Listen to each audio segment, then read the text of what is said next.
देसी सास की 5 बेशरम बहुएं। अरे बहुत दिन हो गए अपने बच्चों से बात किए। जब से मेरे 5 बेटे शहर जाकर कमाने लगे हैं, मैं तो यहाँ पर अकेली ही पड़ गई हूँ। एक काम करती हूँ, आज उन 5 को कॉल करके उनसे बात कर लेती हूँ। पता नहीं मेरे नालायक सुपुत्र क्या कर रहे होंगे। शीतल एक एक करके अपने 5 बेटों को कॉल लगाती है, लेकिन किसी का भी कॉल नहीं लगता, जिसके बाद शीतल बहुत ज्यादा घबरा जाती है। हे भगवान, क्या हुआ? मेरे 5 बेटों में से कोई भी मेरा फोन नहीं उठा रहा। सब कुछ ठीक तो होगा ना? मेरे अंदर से तो हलचल सी मच गई है। मुझे तो अंदर ही अंदर डर लग रहा है। अब मैं क्या करूं? तभी शीतल के दरवाजे पर कोई दस्तक देता है। अरे इसमें कौन आ गया? अरे रुको भाई, खोल रही हूँ दरवाजा। अब क्या दरवाजा पीट पीट कर दरवाजे को तोड़ोगे? जैसे ही शीतल दरवाजा खोलती है, उसके सामने उसके 5 बेटे खड़े होते हैं, जो उसको देखते ही उसके पैर छूते हैं। अरे मेरे लाल, मेरे पीले, मेरे हरे, मेरे काले, जुग जुग जियो मेरे पुत्रों। तुम्हें देखे हुए कितने दिन हो गए। आखिरकार तुम अपनी माँ को देखने यहाँ आ ही गए। अरे तुम्हें अपनी माँ की थोड़ी भी याद नहीं आती है क्या? अरे माँ, अब सारी बातें दरवाजे पर ही कर लोगी? हम कब से खड़े हैं, अब हमें अंदर भी बुलाओगी या नहीं? शीतल अपने 5 बेटों को अंदर आने के लिए कहती है। अरे आओ आओ, बाहर क्यों खड़े हो, अंदर आओ। उनके साथ 5 शहर की लड़कियां भी अंदर आ जाती हैं, जिन्हें देखकर शीतल कहती है। अरे ये 5 लड़कियां कौन है? और इन्हें देखो तो सही, इन्होंने क्या पहना हुआ है? अरे इतने वाहियात कपड़े कोई कैसे पहन सकता है? ची ची ची ची ची, इन्हें अभी के अभी यहाँ से बाहर निकालो। अरे माँ, आप इन्हें बाहर क्यों निकाल रही हो? ये 5 हमारी पत्नियां हैं। क्या कहा? तुम्हारी पत्नियां? अरे तुम पागल हो गए हो क्या? मैंने तुम्हारी शादी के कितने और क्या क्या अरमान देखे थे। अरे तुम्हें शहर में पढ़ाई करने के लिए भेजा था। मैं तो ये सोचती थी कि मेरे बेटे तो शहर में जाकर कमा रहे हैं, लेकिन निकम्मो, तुम तो शहर में लौंडिया बाजी कर रहे थे।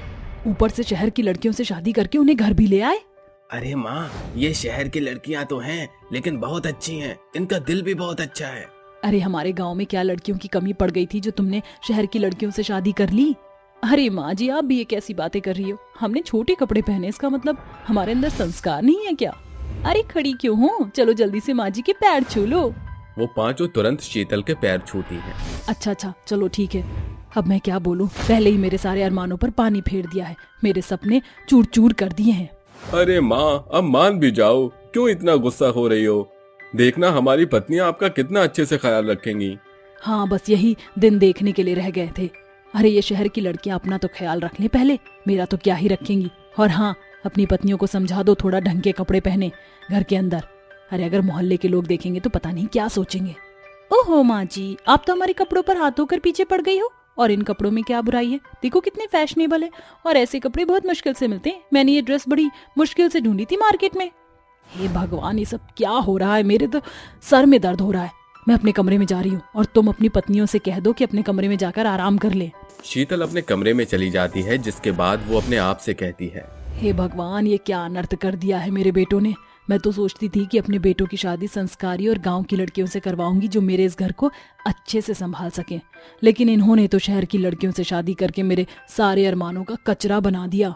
ऐसा सोचकर शीतल थोड़ी देर अपने कमरे में आराम करने लगती है। देखते ही देखते शाम हो जाती है। शाम होने के बाद शीतल अपने बिस्तर से उठती है और अपने आप से कहती है। अरे अब तो कुछ नहीं हो सकता। अब तो मुझे ही उन 5 को थोड़ा अपने घर के संस्कार सिखाने पड़ेंगे। ऐसा सोचकर वो अपने कमरे से बाहर निकलती है तो वो देखती है कि एक शॉर्ट्स पहनकर टीवी देख रही होती है, तो दूसरी टॉवल लपेटकर यहाँ से वहाँ घूम रही होती है, तो तीसरी हाथ में दारू की बोतल लेकर पैग बनाती हुई पी रही होती है, चौथी सिगरेट पी रही होती है, और 5वीं किसी अंग्रेजी गाने पर नाच रही होती है। ऐसे ही वे 5 कुछ न कुछ कर रही होती हैं, जिन्हें देखकर शीतल अचानक से बेहोश हो जाती है। हे भगवान, माँ जी को क्या हो गया? देखो जरा, ये तो जमीन पर ही सो गई। अरे शराब तो मैं पी रही थी, लेकिन नशा इन्हें चढ़ गया। अरे पागलो, माँ जी सोई नहीं, बेहोश हो गई है। जल्दी से इन्हें उठाने में मेरी मदद करो। वो 5 मिलकर अपनी सास शीतल को उठाकर सोफे पर लेटा देती हैं, जिसके बाद सीमा शीतल के 5 बेटों को बुला लेती है। अरे देखो तो, आपकी माँ को पता नहीं क्या हो गया, अचानक से बेहोश हो गई। जैसे ही सूरज पानी की कुछ बूंदें शीतल के चेहरे पर डालता है, शीतल को होश आ जाता है, और वो होश में आने के बाद अपने बेटों से कहती है। अरे करम जलो कमीनों, निकम्मो, तुमने तो मेरे भाग्य ही फोड़ दिए। अरे कहाँ से लेकर आए हो इन बेशरम बहुओं को? माँ, हम इनसे प्यार करते हैं। हाँ माँ, इनके बिना नहीं जी सकते। अगर ये ना होंगी तो पता नहीं हमारा क्या होगा। मैं तो अपना हाथ काट कर ही मर जाऊंगा। अरे तरुण बेटा, तू क्यों चुप है? तू भी कुछ बोल ले। माँ, हमारी प्यार को हमसे अलग मत करो। तुम पांचों के प्यार ने तो मेरी जान ले ली है, अब मैं क्या करूं? बेचारी शीतल को ना चाहते हुए भी पारुल, सीमा, राखी, रमा और संजना को अपनी बहू स्वीकारना पड़ता है, क्योंकि वो अपने बेटों से बहुत ज्यादा प्यार करती थी, जिसके चलते उसे उन पांचों को बर्दाश्त करना पड़ता है। वहीं दूसरी तरफ वो अपनी बेशर्म बहुओं को गांव के कुछ संस्कार सिखाने की कोशिश करती हैं, लेकिन वो पांचों शीतल का सिखाया हुआ एक भी संस्कार सीख नहीं पाती। देखते ही देखते कुछ दिन बीत जाते हैं। अब तो शीतल घर से बाहर निकलती तो गांव की औरत उसे ताने देने लगती हैं। अरे देखो, आ गई शीतल। अरे इसके घर में तो 5 शहर की बहुएं आई हैं और पांचों इतनी बेशर्म हैं कि इसकी एक भी नहीं सुनती। अरे इसलिए कहते हैं बेटों को अपने सीने से दूर नहीं करना चाहिए, नहीं तो बच्चों को बिगड़ने में वक्त नहीं लगता। ये सब शीतल सुन लेती है और वो गुस्से से उन दोनों को कहती है, मेरी बहू जैसी भी है मेरे लिए अच्छी है। तुम लोग अपने काम से मतलब रखो और हमारे घर में ताका झाकी करना बंद करो। अपने घर के गार्डन से शीतल की पांचों बहुएं उसकी ये सब बातें सुन लेती हैं, जिसके बाद उन पांचों को अपनी गलती का एहसास होता है। हमने अपने पहनावे और अपने रवैये से माँ जी को बहुत दुख पहुंचाया है। हमारी सास कितनी संस्कारी है और हम कितने बेशरम हैं, लेकिन फिर भी माँ जी ने हमें घर से बाहर नहीं निकाला। और तो और आज उन्होंने हमारे चलते इन औरतों को भी कड़ा जवाब दिया है। अगर वो हमारे साथ इतने अच्छे से रहती हैं, तो हमें भी उनकी बातों को मानना चाहिए। आज से हम सभी संस्कारी बहू बनकर दिखाएंगे। उस दिन के बाद से वो पांचों धीरे धीरे अपने आप ही गांव के तौर तरीके और संस्कार सीखना शुरू कर देती हैं, जिसमें वो अपने पतियों की मदद लेती हैं। देखते ही देखते वो पांचों शहरी और बेशर्म बहू से एकदम गांव की संस्कारी बहू बन जाती हैं। ये सब देखकर शीतल बहुत खुश होती है और एक दिन अपनी पांचों बहुओं से कहती है, तुम पांचों दिल की बहुत अच्छी हो और तुमने मेरे चलते गांव के संस्कार भी सीख लिए। अब मुझे तुमसे कोई शिकायत नहीं। अगर कोई तुम्हारे बारे में कुछ कहेगा तो मुझसे बिल्कुल बर्दाश्त नहीं होगा। अब शीतल अपनी पांचों बहू के साथ खुशी खुशी रहने लगती है। लंबी बहू के बोने ससुराल वाले। आपको क्या लगता है कि आपकी बेटी इस शादी के लिए मान जाएगी? अरे अगर नहीं मानती है तो उसे मनाओ और उसे समझाओ कि उसकी शादी कार्तिक से होनी कितनी जरूरी है। आप अपने लिए अपनी बेटी की शादी कैसे करवा सकते हैं? केवल एक बिजनेस डील के लिए अपनी बेटी की शादी करवाना ठीक नहीं है। तुमसे जैसा कहा गया है वैसा करो। तुम जानती नहीं हो ये बिजनेस डील है, मेरे लिए कितनी इम्पोर्टेंट है, और ये सब मैं हम लोगों के लिए ही तो कर रहा हूँ। एक बार आप अपनी बेटी से तो पूछ लीजिए कि वह क्या चाहती है। जाओ उसे उसकी शादी के बारे में बता दो, वो मेरी बात को नहीं टालेगी। रेखा उदास होकर अपनी बेटी के पास जाती है और उसे उसकी शादी की खबर देती है, लेकिन उसकी बेटी स्मृति पहले से ही रो रही होती है। मैं जानती हूँ माँ, मैंने आपकी और पिताजी की सारी बातें सुन ली थी। पिताजी ने एक बिजनेस डील के लिए मुझे दांव पर लगा दिया है, लेकिन आप चिंता मत कीजिए, मैं शादी के लिए तैयार हूँ। स्मृति की बात सुनकर रेखा उसे गले से लगा लेती है, जिसके बाद स्मृति अपने मन ही मन सोचती है, पिताजी को क्या लगता है कि मैं उनकी बात मानकर आराम से उन बौने लोगों के साथ रह लूंगी? मैं उन लोगों का जीना हराम कर दूंगी और यही मेरा मकसद होगा। स्मृति एक 6 फुट की हाइट वाली लड़की थी, लेकिन उसके पिता देवराज अपने बिजनेस के चलते उसकी शादी एक बोने परिवार में करवा देते हैं, जहां माता, पिता, बहन और स्मृति का होने वाला पति सब बोने थे। लेकिन वो लोग बहुत अमीर थे। जब स्मृति का गृह प्रवेश होता है, वो दरवाजे पर खड़ी हुई अपने बोने ससुराल वालों को देखकर जोर जोर से हंसने लगती है। अरे ये क्या, मेरे ससुराल वाले तो जरूरत से ज्यादा ही बौने निकले और मेरे पति को तो देखो, ऐसा लग रहा है जैसे मेरे बराबर मेरा बेटा खड़ा हो। बस करो स्मृति, और कितना मजाक उड़ाओगी तुम हमारे बोने होने का। अब तुम लोग बौने हो तो बौने ही कहूंगी ना। अगर तुम थोड़े से लंबे होते, जैसे मेरी हाइट है, देखो मेरी हाइट पूरी 6 फुट है। अरे मेरी हाइट के हिसाब से तुम मेरे साथ चलते हुए अच्छे नहीं लगते हो। अरे बहू, लगता है तुम बहुत ज्यादा थक गई हो, तभी कुछ ना कुछ कह रही हो। निशा, जाओ तुम अपनी भाभी को उनके कमरे में छोड़ाओ, थोड़ा सा आराम करेंगी तो थकावट उतर जाएगी। निशा अपनी भाभी को उनके कमरे में छोड़ आती है, जिसके बाद ममता अपने बेटे कार्तिक से कहती है, अरे बेटा, अभी नई नई शादी हुई है तेरी और बहू के लिए घर भी नया है और हम लोग भी, इसलिए उसे हम लोगों के साथ थोड़ा सेटल होने में वक्त लगेगा। तुम चिंता मत करो, सब ठीक हो जाएगा। ममता अपने बेटे कार्तिक को हौसला देती है, जिसके बाद कार्तिक अपने कमरे में अपनी पत्नी स्मृति के पास जाता है और उसका हाथ पकड़ लेता है। स्मृति अपना हाथ जोर से झटकती है और उसके हाथ से छुड़ा लेती है। तुम्हारी हिम्मत कैसे हुई मेरा हाथ पकड़ने की? अरे तुम्हें क्या लगता है कि मैं तुम्हारे साथ सुहागरात बनाऊंगी? तुम तो इतने छोटे हो कि तुम्हें तो देखते ही ऐसा लगता है जैसे कोई छोटा बच्चा मेरे पास आ गया हो। जाओ पहले अपनी माँ से कहो कि तुम्हें कॉम्प्लान पिलाए। ऐसा कहकर स्मृति जोर जोर से हंसने लगती है और बिस्तर पर जाकर सो जाती है। ये बात कार्तिक को बहुत उदास कर देती है। अगले दिन जैसे ही सवेरा होता है, निशा और ममता दोनों रसोई में खाना बना रही होती हैं। तभी स्मृति निशा से कहती है, अरे ओ 1.5 फुटिया, जरा मुझे एक कप चाय तो देना। स्मृति, ये क्या तरीका है मेरी बहन से तुम्हारा बात करने का? ओहो, गलत ही क्या कहा है? देखने में बिल्कुल 1.5 फुटिया ही दिखती है तुम्हारी बहन, और तुम भी 1.5 फुटिया दिखाई पड़ते हो। कार्तिक गुस्से से नाश्ता छोड़कर ऑफिस के लिए निकल पड़ता है, जिसके बाद स्मृति अपने मन ही मन बहुत खुश होती है। बहुत शौक से इन्होंने 6 फुट की लड़की को अपने घर की बहू बनाया था। अब इनका सारा शौक पानी में मिल गया। स्मृति नाश्ता करके अपने कमरे में चली जाती है, जिसके थोड़ी ही देर बाद निशा स्मृति के पास आती है और उसे कहती है, अरे भाभी, आज मेरे स्कूल में फेयरवेल पार्टी है, क्या आप मुझे अपनी कोई अच्छी सी साड़ी दे दोगी? क्या कहा? मेरी साड़ी? अरे मेरी साड़ी तो तुम्हें द्रौपदी की साड़ी की तरह आएगी। तुम तो अपनी माँ की कोई चुन्नी उठाकर उसकी ही साड़ी बना लो।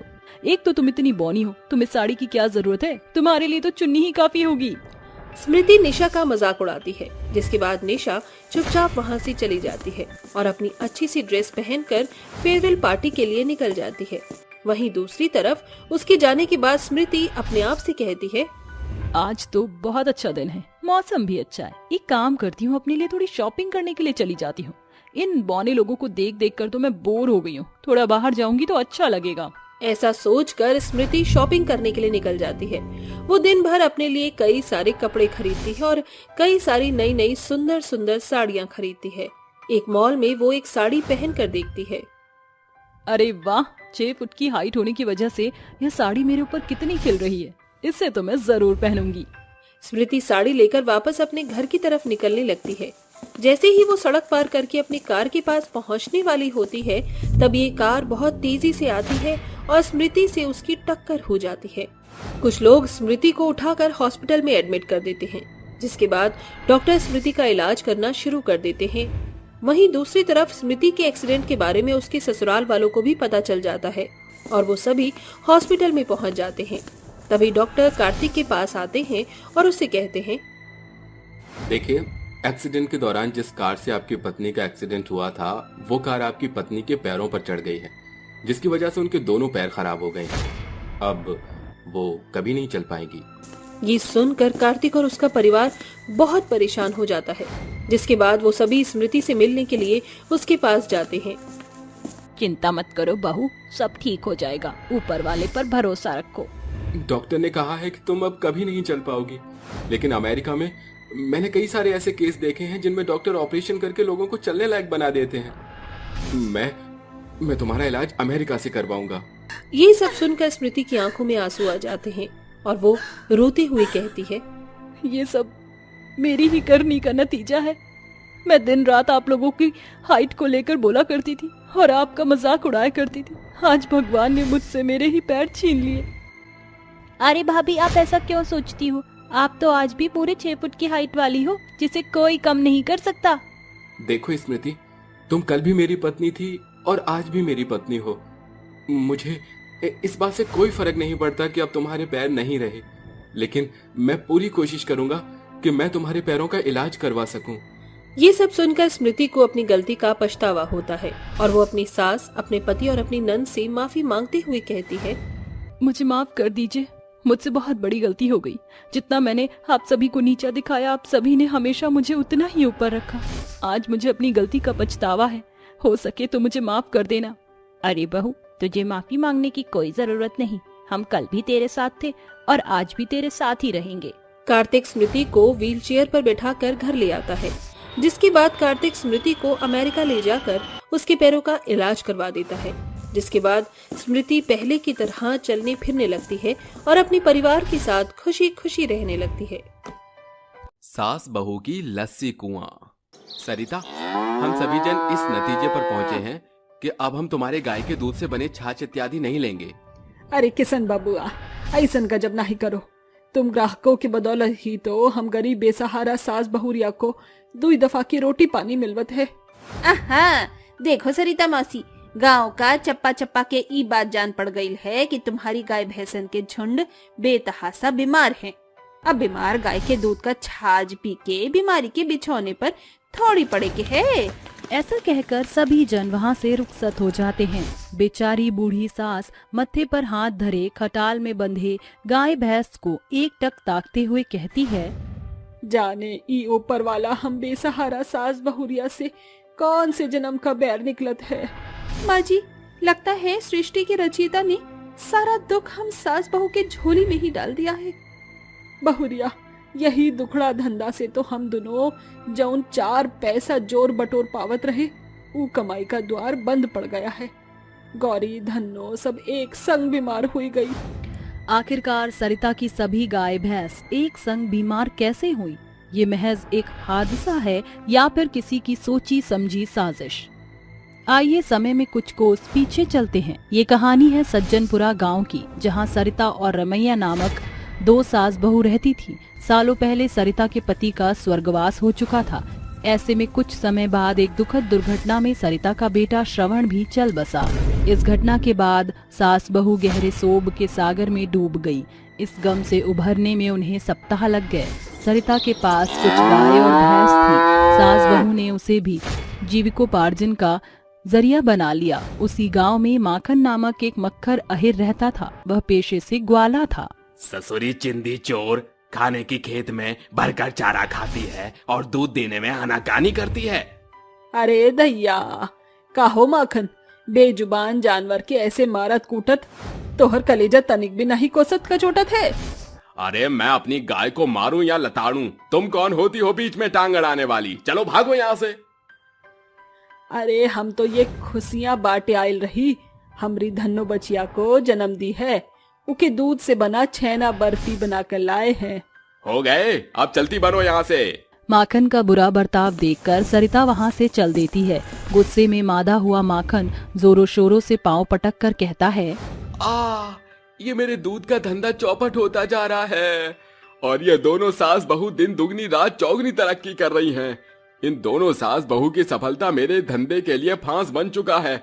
आज रात में ये किस्सा ही खत्म कर दूंगा। देर रात सन्नाटा छा जाने पर माखन दबे पांव सरिता के खटाल में घुसकर पजामे के जेब को जैसे टटोलता है। उसमें एक बड़ी सी पुड़िया होती है। माखन गाय भैंस के आगे परोसे हुए दाने में उस पुड़िया में शुमार अवशेष को मिलाकर मंद मंद मुस्काते हुए बोलता है, अब जैसे ये बेजुबान जानवर इस जड़ों को दाने के साथ खाएंगे, इनके दूध की गुणवत्ता और मात्रा दोनों तार तार हो जाएगी। इस तरह सास बहू की संपूर्ण गाय भैंस अस्वस्थता का शिकार हो जाती हैं। आइए देखते हैं कहानी में आगे क्या हुआ। माँ जी, एक और हमारा धंधा ठप पड़ गया, मगर वहीं दूसरी ओर माखन का काम बुलंदियों पर है। कोनो बात नहीं बहुरिया, ये भाग्य की बात है। माँ जी, एक आधे उपले भी सूखे नहीं। सांझ होने वाली है, मैं ईंधन के लिए जंगल लकड़ियाँ लेने जा रही हूँ। रमैया लकड़ियाँ लेने जंगल की ओर अग्रसर हो जाती है, जहाँ एक घायल बच्चिया करहाते हुए उसके पास आती है। अरे, इस बच्चिया के पाँव तो लहूलुहान हैं। जाने किस कसाई ने इसे इतने बुरे तौर से चोटिल किया है। रमैया जल्दी से कुछ जड़ी बूटियाँ जोड़ बटोर कर उसके पाँव पर लगाकर अपने आंचल का एक पटुका उसके पाँव पर बांध कर सहलाती है। तभी वह बच्चिया एक बहुतायत बड़ी सुनहरी जादुई गाय में बदलती है। मुझे देखकर स्तब्ध ना हो, मेरा नाम नंदी है। मैं कैलाश नगरी से भ्रमण के लिए यहाँ आई थी, मगर एक शिकारी ने मुझ पर निशाना भेदा। तुमने मेरी जान बचाई। कहो, मैं तुम्हारी कोई मदद कर सकती हूँ। रमैया नंदी से सारी आप बीती साझा करती है, जिसके बाद नंदी उसे लबालब लस्सी से भरा बर्तन देते हुए कहती है, रमैया, यहाँ से 3 कोस पर एक कुआं है। इस लस्सी को ले जाकर उस कुएं में डाल देना। इसके बाद तुम्हारी विकट विपत्तियां समाप्त हो जाएंगी। रमैया लस्सी से भरा प्याला लिए हुए कुएं की ओर अग्रसर होती है। जहाँ उसे एक बंजर कुआं दिखता है। रमैया जैसे ही वह लस्सी को कुएं में डालती है, वह सूखा बंजर कुआं लबालब लस्सी से सराबोर होकर उफन पड़ता है। तुमने आज मुझ मुए मुर्दे कुएं को जिंदा कर दिया। मेरा प्याला उमड़ रहा है, मेरा प्रयोग करो। ये कैसा कुआं है जो कौतुक करतब दिखा रहा है? आज तक कुएं को सिर्फ जल का सोता बनते देखा था, मगर लस्सी का सोता बनते पहली दफा देख रही हूँ। रमैया घर आकर ये बात अपने सास से साझा करती है। अरे बहुरिया बोराई गईल है का? लस्सी का कुआं कैसन हो सकत है? सासू माँ, मैं 100% सच बोल रही हूँ। रात में सन्नाटा छा जाने पर दोनों सास बहू लस्सी के कुएं से भरसक बहुतेरी बाल्टी में लस्सी भरकर घर लाकर अगले दिन छाछ बेचने लगती हैं। अरे आओ धीना हरिया और ये ले जा, एकदम सस्ते शुल्क में माखन मलाई से भरपूर लाजवाब लस्सी, 10 रुपए माल लोटा भर। ये सुनकर सभी ग्राहक सास बहू के पास से लस्सी खरीदने लगते हैं और अगले दिन सास बहू के लस्सी की बखान करते हैं। अरे सरिता मौसी, तुम्हारी लाजवाब लस्सी ने तो काया पलट ही कर दी। अरे लस्सी पीकर ऐसा प्रतीत हो रहा था जैसे लस्सी नहीं बल्कि मंथन से निकला अमृत पी रहे हो। इसलिए आज से हमको 2 गुना लस्सी देना।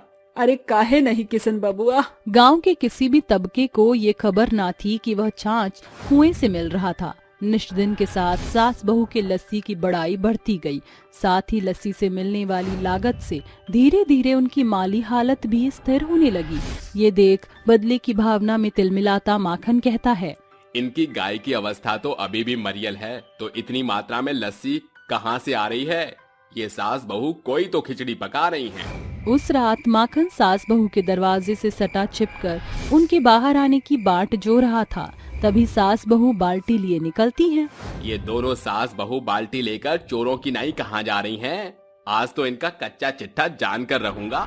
जैसे ही सास बहू कुएं पर आकर लस्सी भरने लगती हैं, ये देख माखन कहता है, लस्सी से भरा कुआं? अरे ससुरा, इसका मतलब इन सास बहू के जीवन का बदलाव इस लस्सी के कुएं की बदौलत है। आज मैं इस कुएं पर अपना अधिकार जमाकर इस सास बहू की आस तार बघार कर दूंगा।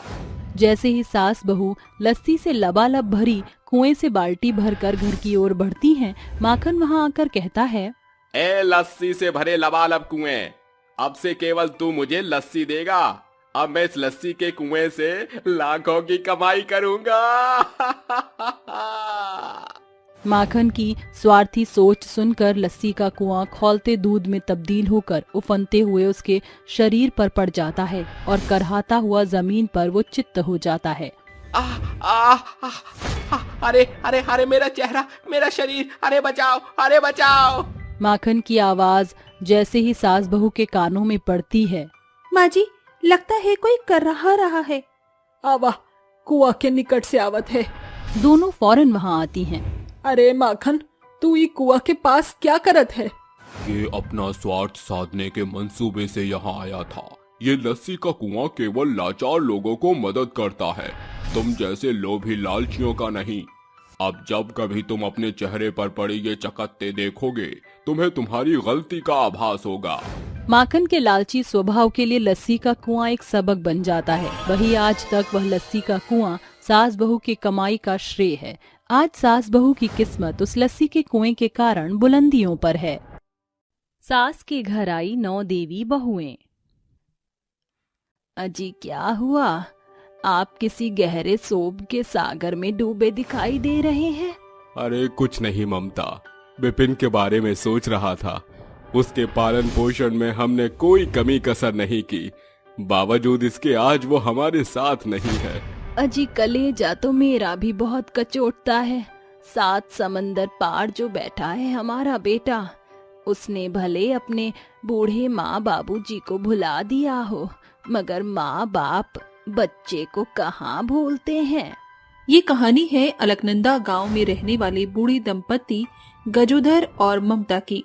वो दोनों माँ दुर्गा में बड़ी आस्था रखते थे। निस दिन पूरी प्रतिष्ठा से माँ की पूजा अर्चना करते थे। उनका इकलौता बेटा विपिन ब्याह के बाद विदेश जाकर बस चुका था। माँ बाप की बूढ़ी आंखें रोजाना विपिन, उसकी बीवी और बच्चे के आने की बाट जोते थे। सुबह होने पर गजोधर खेत पर चल देता है और उसी सांझ अजी नवरात्रि का दिन दस्तक देने वाला है। मैं बाजार जा रही हूँ फूल फलाहार लाने। ठीक है, सामान लेकर आ जाना। वैसे भी बहू बेटे तो आने से रहे, माता रानी की सेवा कर लेंगे हम। क्या पता जगत जननी माँ दुर्गा हमसे प्रसन्न होकर हमें हमारे बहू बेटे लौटा दे। आप सही कहते हैं। ऐसा कहकर ममता बाजार जाकर माता की चुनरी, श्रृंगार का सामान, फूल फलाहार लेकर घर की ओर अग्रसर होती है कि एक भागती हुई शैला उससे टकरा जाती है। तभी उसे उठाकर ममता कहती है, अरे बेटी, क्या हुआ? इतनी भौचक्की होकर कैसे भाग रही हो? क्या बताऊं माँ जी, मेरा जलाल पति मुझे मारने को आ रहे हैं। उनसे बचने के लिए मैं भाग रही थी। माँ जी मुझे छुपा लीजिए, वरना वो मुझे मारेंगे। तू चिंता मत कर, मेरे साथ मेरे पास ही रहना। शुक्रिया माँ जी। ममता उस बेचारी बहू को अपने घर ले आकर कहती है, बेटी तुम यहाँ आराम से रहना, कुछ चाहिए हो तो मुझे बताना। जी माँ जी। अरे ममता, ये बहू कौन है? अजी ये दुखियारण बिचारी मदद की गुहार लगा रही थी, इसलिए इसे घर ले आई। अब ये हमारे साथ रहेगी। अच्छी बात है, हम बूढ़े बेचारों का मन भी बहल जाएगा। शैला गजोधर के पैर छूकर कहती है, प्रणाम बाऊजी, आपने मुझे अपने घर में बसेरा दिया है, इसके लिए माँ दुर्गा का धन्यवाद करती हूँ। मैं खाना बनाती हूँ। ठीक है बेटा, रसोई ये रही। शैला उन दंपतियों के लिए खाना बनाकर उन्हें परोसती है। खाने का पहला कौर खाते ही वो उसके बखान करते हैं। अरे वाह बहू, तुम्हारे हाथों में तो साक्षात माँ अन्नपूर्णा का बसेरा है। हाँ बहू, सच। और लीजिए ना बाऊजी। बस बहू, अब तुम भी हमारे साथ खा लो। जी बाऊजी। देर रात तक शैला बूढ़े दंपति की सेवा बाड़ी करती है। अगले दिन तीनों माँ दुर्गा की आरती करते हैं। ओम जय अम्बे गौरी, मैया जय श्यामा गौरी, तुमको निस दिन ध्यावत हरि ब्रह्मा शिव जी। ओम जय अम्बे गौरी। हे जगत जननी माँ दुर्गे, हम पर अपनी कृपा बनाए रखना। माँ जी, बाऊजी, धीरज धरिए। इस नवरात्रि माँ दुर्गा आपके तमाम कष्टों का निवारण करेंगी। बहू, मैं जरा माँ दुर्गा के दर्शन करने मंदिर जा रही हूँ। जी माँ जी, आप निश्चिंत होकर जाइए, मैं बाऊजी का अच्छे से ख्याल रखूंगी। ये कहकर ममता मंदिर के लिए निकल जाती है। माता के दर्शन के बाद जब वो सीढ़ी उतर रही थी तो रोती बिलखती हुई चंद्रा उससे मिलती है। उसकी माली हालत देखकर ममता उससे पूछती है, अरे बेटी, तुम रो क्यों रही हो? माँ जी, मेरे पास रहने के लिए ना घर बार है, ना खाने के लिए अन्न है। मेरी सास ने मुझे घर से बेघर कर दिया। पर क्यों बेटी? क्या तुमसे कोई गलती हुई थी? और तुम्हारे हाथ कैसे जल गए? बिना किसी गलती के निस्दिन मुझे सास का सताव सहना पड़ता है। बावजूद इसके उन्होंने मुझे घर से बाहर निकाल दिया। कभी मेरा खाना बंद कर देती हैं, तो कभी मुझे गौशाला में सोने को कहती हैं, और आज तो मेरे हाथ जला दिए। तुम्हारी सास बड़ी क्रूर है। तुम मेरे साथ मेरे घर चलो, मुझे अपनी माँ ही समझो। शुक्रिया माँ जी, आप बहुत ही नेकदिल औरत हैं। ममता उसे अपने घर ले आकर हल्दी का लेप बनाकर चंद्रा बहू के हाथों पर लगा देती है। ये देखकर चंद्रा की आंखों में आंसू आ जाते हैं, जिसे देखकर ममता कहती है, क्या हुआ बेटी, रो क्यों रही हो तुम? काश मेरी भी सास आपकी तरह होती। आप बहुत प्यारी हैं माँ जी। बेटा, सभी का स्वभाव एक जैसा कहाँ होता है, पर तू मुझे अपनी सास ही समझ ले। अजी देखिए, हमारी एक और बहू हमारे साथ रहने आई है। ये तो अच्छी बात है, एक से भले दो। शैला और चंद्रा अपनी सास के पैर दबाने लगती हैं। अरे बेटी, क्या कर रही हो? 9 देवी के दिन में कन्याओं से पैर नहीं छुआना चाहिए। माँ जी, हम आपकी बेटी समान बहुएं हैं, तो आप हमसे पैर दबवा सकती हैं। इसी तरह ममता के घर नवरात्रि के दिनों किसी न किसी कारणवश 9 बेचारी बहुएं आती हैं, जिन्हें वो अपने घर आसरा देती है। वो 9 बहुएं उनका बहुत ख्याल रखती हैं। देखते ही देखते नवरात्रि का 9वां दिन दस्तक देता है कि ममता अचानक कहती है, हे दुर्गा माँ, दूर दराज तक कन्या नहीं है, मैं कंजका कैसे खिलाऊं? अरे ममता, सारी कन्याएं कंजका खाने गई हैं, तो यहाँ कोई भी नहीं है। मैं सोच रहा हूँ हमें 9 दिन में जो 9 बेटियां मिली हैं उन्हीं की पूजा करनी चाहिए। हाँ, आप सही कहते हैं। मुझे दुर्गा माँ ने इन 9 दिनों के भीतर 9 देवी मैया दी हैं। मैं इन्हीं को कंजक खिलाऊंगी। ये कन्याएं 9 देवी का ही तो स्वरूप हैं। एक शैलपुत्री, ब्रह्मचारिणी, चंद्रघंटा, कुष्मांडा, स्कंद माता, कात्यायनी, कालरात्रि, महागौरी, सिद्धदात्री। आओ बहुओं, तुम सब यहाँ बैठ जाओ। ये कहते ही 9 बहुएं कतार में बैठ जाती हैं और ममता आरती गाती है। हाथ जोड़कर खड़ी हूँ तेरे द्वार, मेरी माँ पूरी कर दे मुरादे। इस बार मेरी माँ तेरी कंजक बिठाऊं, पूरी हलवा मैं खिलाऊं, तेरी जोत जलाऊं, लाल चुनरी चढ़ाऊं। आरती करती ही ममता 9 बहुओं को जैसे ही कंजक खिलाती है, तभी एक दिव्य रोशनी में वो 9 बहुएं 9 देवी के स्वरूप में बदल जाती हैं। ये देखकर गजोधर और ममता हाथ जोड़कर कहते हैं, ये मैं क्या देख रहा हूँ? ममता, हमारे घर 9 देवी मैया प्रकट हुई हैं। प्रणाम 9 दुर्गे मैया। हम दिन दुखियारे बूढ़े बुढ़िया को दर्शन देने के लिए आपका कोटि कोटि धन्यवाद। तुम दोनों की निष्ठा भाव को देखकर मैं अत्यंत प्रसन्न हूँ। शुरू से लेकर अंत तक तुमने मेरी निष्फल सेवा भक्ति की है। मांगो, क्या वरदान मांगती हो? वह वरदान मैं दुर्गा तुम्हें आशीर्वाद स्वरूप दूंगी। दुर्गा मैया, इस वृद्धावस्था में हम दोनों अपने बहू, बेटे और बच्चे को बहुत याद कर रहे हैं। उनके विरह वियोग में हम निष्दिन उसकी बाट जोहते हैं। हमारी बुढ़ापे की लाठी हमें मिल जाए तो और क्या चाहिए। ठीक है, मैं तुम्हें वरदान देती हूँ।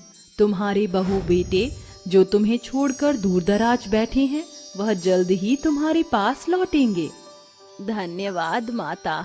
ये कहते ही 9 देवियां अंतर्ध्यान हो जाती हैं। 1 महीने बाद विपिन का विदेशी कारोबार ठप हो जाता है और वो कंगाल हो जाते हैं। तो दोनों वापस अपनी माँ के पास किसी तरह जुगाड़ करके पहुँचते हैं और ममता के कदमों में गिरते ही विपिन और छाया कहते हैं, माँ, पिताजी, हमें माफ कर दीजिए। हम आपको ऐसी अवस्था में छोड़कर चले गए, लेकिन हमारा सारा कारोबार डूब गया है। अब मैं यहीं रहकर आपकी सेवा करूंगा। हाँ माँ जी, मैं भी अब से आपकी ही सेवा में रहूंगी। कोई बात नहीं बच्चों, तुम वापस मेरे पास आ गए और मुझे कुछ नहीं चाहिए। दुर्गा मैया, आपने मेरे बच्चों को मेरे पास भेज दिया, इसके लिए आपका बहुत बहुत धन्यवाद। विपिन अपने माता पिता के बुढ़ापे की लाठी बनकर उनकी बहुत सेवा करता है। वो बूढ़े दंपत्ति माँ दुर्गा को इन खुशियों का श्रेय देना नहीं भूलते, न ही ममता उन 9 बहुओं को बिसार पाती है। विपिन के जाने के बावजूद भी उस सास की बूढ़ी आंखें इस आस से बाट चोहा करती थीं कि शायद वो 9 बहुएं उनके घर आ जाएं। इसी के साथ एक सास की 9 देवी बहुओं की कहानी यही अल्प विराम लेती है। ये थी माँ दुर्गा के 9 देवियों की महिमा की एक झलक। गोरी बहू के काले ससुराल वाले। नहीं नहीं, मैंने एक बार कह दिया तो कह दिया। ना तो मेरा फैसला बदलेगा और ना ही मैं उस अंधेर नगरी में रहने वाले काले ससुराल वालों की बहू बनूंगी। शनाया, मैं सुरेंद्र को वचन दे चुका हूँ, तुम्हारी शादी होगी तो मेरे बचपन के दोस्त सुरेंद्र के बेटे शेखर के साथ ही होगी। अब या तो इस घर में तुम्हारी डोली उठेगी या तुम्हारे डैडी की अर्थी। स्वराज शहर का जाना माना बिजनेसमैन था। पत्नी की मौत के बाद स्वराज ने शनाया को खुद ही पाला पोसा। उसने भरसक अपनी बेटी को भली परवरिश के साथ संस्कार से बांधने की कोशिश की। बावजूद इसके शनाया की सोच काले इंसान के प्रति इस कदर हो गई कि ना तो वह अपनी दोस्ती में काले इंसान को शामिल होने देती, न काले कपड़े। वो कथन तो आप सभी ने सुना होगा, हम जिस चीज से दुख जितना दूर भागते हैं वही हमारे जीवन में कुछ इस कदर शामिल हो जाता है कि हम सोच नहीं सकते। कुछ ऐसा ही शनाया के साथ भी हुआ, जब बिना उसकी मंजूरी के उसकी शादी एक ऐसे परिवार में तय हो गई जहां रहने वाले सभी व्यक्ति काले थे। दुल्हन के लिबास में सजी धजी शनाया शादी के मंडप में बैठे हुए मन में कहती है, ओह गॉड, पति काला, सास काली, ननद काली, इन काले ससुराल वालों को देखकर मुझे कुड़न हो रही है। अरे जब एडमिन ही ब्लैक टी है तो ग्रुप कैसे गोरा निकलेगा। कसम है मुझे अपने चेहरे की ब्यूटी की, अगर बहू बनकर मैंने इन सो कॉल्ड ब्लैक टी ससुराल वालों की सबक न सिखाया तो मेरा नाम भी शनाया नहीं। 7 फेरों के साथ शनाया और शेखर शादी के रिश्ते में बंध जाते हैं। यहाँ से शुरू होता है शनाया के ससुराल का सफर। ससुराल की चौखट पर खड़ी शनाया का स्वागत सत्कार करते हुए उसकी सास कहती है, बहू इस अच्छत कलश को अपने दाहिने कदमों से उड़ेलकर इस घर को अपनी रोशनी से उजागर कर दे। शनाया कलश को जोरदार कदमों से गिराकर भीतर आकर कहती है, 100% सच कहा सासू माँ, इस घर को रोशनी की सख्त जरूरत है। आखिरकार इतने काले लोग जो रहते हैं, इनफैक्ट मुझे तो ऐसा लग रहा है जैसे अमावस की अंधेरी रात इसी घर में शुरू होती है। ये सुनकर शेखर के सब्र का बांध टूट जाता है और वह कहता है, शनाया बिहेव योरसेल्फ, तुम अपने ससुराल की बेइज्जती कर रही हो। तुम्हारी हिम्मत कैसे हुई मुझसे बेरुखी से बात करने की। बात को बिगड़ता देखकर कलावती बीच में कहती है, कोई ना, बहू को कमरे तक छोड़ कर आ। इसके बाद कलावती शेखर को समझाते हुए कहती है, शेखर, रिश्तों की डोर कच्चे धागे के जैसी होती है, ये केवल मधुरता के पाती से बंधी होती है। बुरी बातों की खींचातानी अक्सर रिश्तों के डोर को तोड़ देती है। शायद बहू शादी ब्याह के भाग दौड़ में थक गई थी, इसलिए ये सब कह दिया। जा बहू, तेरी बाट जो हो रही होगी। शेखर अपने कमरे में दस्तक देता है जहां शनाया शीशे के आगे खड़ी होती है। वह जैसे ही उसे गले से लगाता है, शीशे में शेखर का काला चेहरा देखते ही शनाया गुस्से से बिलबिलाकर उसे दूर धकेल देती है। क्या हुआ शनाया, तुमने मुझे खुद से दूर क्यों कर दिया? मुझे छूने का हक तुम्हें किसने दिया? शनाया, अग्नि के 7 फेरे लेकर तुमने खुद ये हक मुझे दिया है। मैं तुम्हारा पति हूँ। पति माई फुट, जिस तरह कौवे और हंस का कोई मेल जोल नहीं, तुम्हारा और मेरा भी कोई मेल नहीं। पति तो दूर, तुम तो मेरे पैरों की धूल बराबर भी नहीं। खबरदार जो फिर कभी अपने काले हाथों से मुझे छुआ, तुम ताउम्र कुंवारे शादीशुदा रहोगे। यही तुम्हारे कालेपन की सजा है। गोरेपन का गुमान दिखाकर शनाया शेखर के सारे अरमान को छिन्न भिन्न कर देती है। अगली सुबह सवेरे के 10 बज गए, बहू अब तक नहीं जागी। कोहिना, जा जरा भाभी को जरा देख कर तो आ। कोहिना कदम बढ़ाने वाली ही थी कि शनाया शॉर्ट नाइटी पहने हुए सीढ़ियां उतरती हुई हॉल में आती है। अरे बहू, ये कैसे आधे अधूरे कपड़े पहने हैं तूने? क्यों सासू माँ, क्या खराबी है मेरे कपड़ों में? डैडी के घर में मैं ऐसे ही कपड़े पहनती थी। भाभी, तब आप एक बेटी थी, मगर अब आप इस घर की बहू हैं। बहू का ऐसे कपड़े पहनना ससुराल में शोभा नहीं देता। प्लीज बंद करो ये लंबा चौड़ा लेक्चर। तुम दोनों काली कलूटी माँ बेटी साफ सीधे ये क्यों नहीं कहती कि इस शॉर्ट ड्रेस में मेरा गोरा सुंदर शरीर देखकर तुम्हें अपने काले रंग को लेकर कुढ़न हो रही है? कड़वा लगा ना, मगर यही सच है। ये सुनकर शनाया का ससुर सुरेंद्र बीच में बोलता है, बहू, ये क्या सलीका है अपनी सास से बात करने का? रूप का इतना गुरूर और गुमान अच्छा नहीं होता। क्यों ना करूं मैं अपने गोरेपन का गुरूर? मेरा चेहरा चांद से कम नहीं।